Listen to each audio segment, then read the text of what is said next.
آمن الرسول بما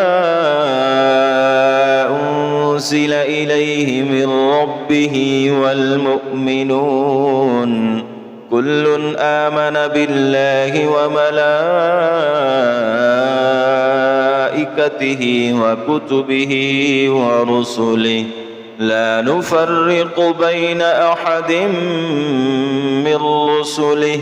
وقالوا سمعنا وأطعنا غفرانك ربنا وإليك المصير لا يكلف الله نفسا إلا وسعها لها ما كسبت وعليها ما اكتسبت ربنا لا تؤاخذنا إن نسينا أو أخطأنا ربنا ولا تحمل علينا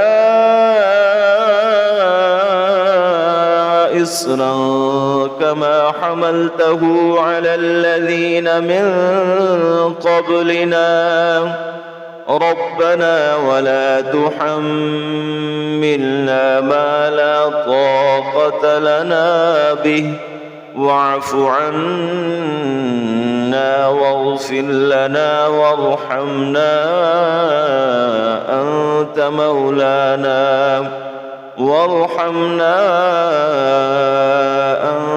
مولانا فانصرنا على القوم الكافرين.